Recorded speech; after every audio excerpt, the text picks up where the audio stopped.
to take part in restoring a piece of history? Hi, my name is Alex Weiss.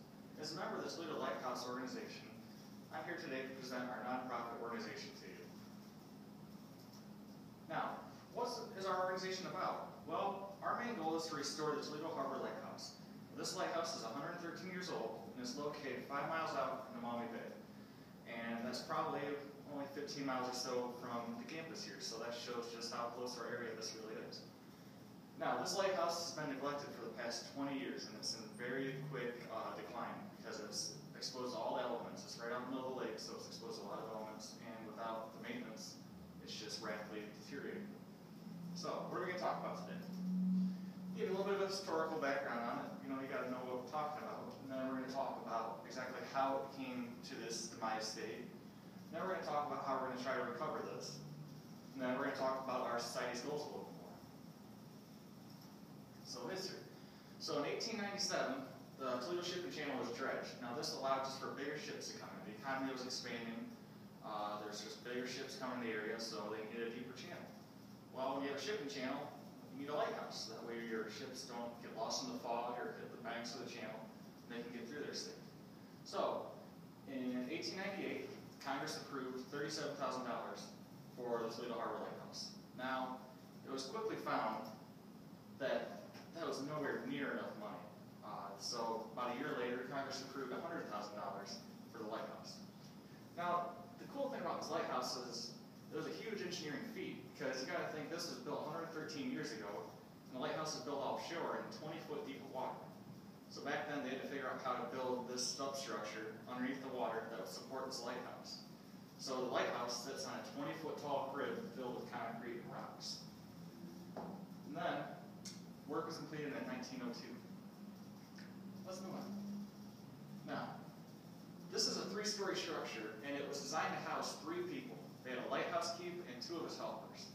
Now their main job was just to maintain the light, because back then technology wasn't the greatest. There's a lot of mechanical devices involved in keeping the light running, so you needed people there 24/7 to make sure that this kept running. Let's move on. Let's talk about how it got to this state. Now in 1966, automated lights started to become really popular. So they could just put this device in the lighthouse that didn't need any maintenance anymore. So that eliminated the need for the lighthouse keeps to be out there 24/7. So after this, you could kind of get the idea that the maintenance quickly started declining because there was no longer someone there 24/7 to fix whatever needed to be fixed. Once this automated light got put in here, the Coast Guard's main goal was just to keep the light going.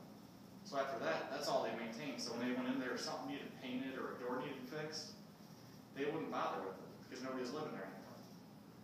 Now let's talk about a little bit more how this demise and fall just accelerated, excuse me. Okay, so in 1990, the original light lens was removed, and this completely took the lighthouse off the Coast Guard's priority list. The only maintenance they do basically now, or at the time, this past 20 years, is they just went by it. Hey, the light's working, guys. It's good, just keep going. So, you can tell that this took a big toll. These pictures here show the inside, all the paint chipping off the walls. This exterior picture here, you can see that all the windows have been broken out because of vandalism. People pulling up there in personal boats, going up in the lighthouse, breaking windows to get in so they can just do dumb stuff with their buddies. And so now the windows are all just filled in with brick. And when you go by it, it's not very aesthetically pleasing anymore. So ever since, the lighthouse has been a downward spiral, and it's been probably about 27 years now or so. So now we want to try to bring it back to life. So let's go on to how we're going to do that.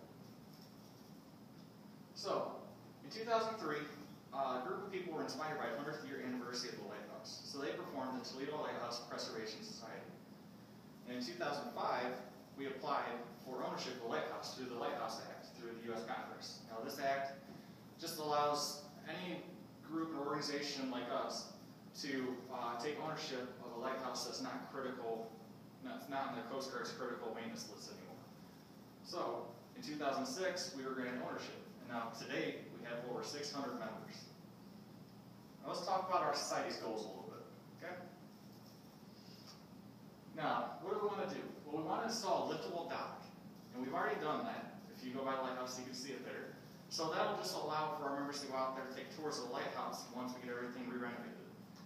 now we have a three-phase construction process of the lighthouse itself. In the first phase, we want to replace the windows, doors, and do maintenance on the bricks. So the first phase pretty much consists of anything exterior, because we gotta fix our exterior before we can go to our interior, because we gotta stop all the leaks. Second phase, we want to get some infrastructure out there. We want to figure out how to get power out there. We want to get water, and we want to get sewage. And our third phase is when we're going to go in and reconstruct the interior.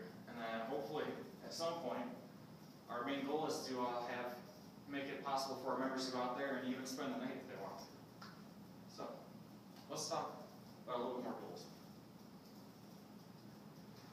So, this is all fine and dandy, but our main goal in the end here is just to restore this piece of history. You can see this picture here. This is one of my favorite pictures. This is the Edmund Fitzgerald, the famous freighter that sunk on Lake Huron. And it just makes you really grab a grasp of how much of a piece of history this really is. And if our goals are met, this lighthouse will be around its 200th anniversary, hopefully. Let's move on. So what would we like you to do? Well, we would really like you to join our society. And you can do so by going to this website, toledolighthouse.org, and fill out a membership application. And as you can see, memberships are very reasonable. $20 for an individual membership and $35 for a family membership. Now, what do those include? Those include things such as the Toledo Harbor Light Festival that goes on at Maumee Bay every June. You can go to that. It's free admission for you if you're a member of the Toledo Harbor Lighthouse Society. You get discount rates for the Toledo Boat Museum downtown. And then also when we do boat tours out to the lighthouse, you get discounted tickets for that.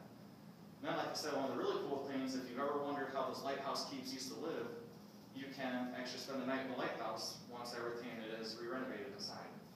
And you can imagine this can be a bit of a waiting list, right? Because we have 600 members and a lot of them want to do that. So, but nonetheless, in the end, that's our goal. Here's a summary of what we discussed today. So, I really hope that you'll take the time to consider joining our society and help us restore a piece of history, just one step at a time.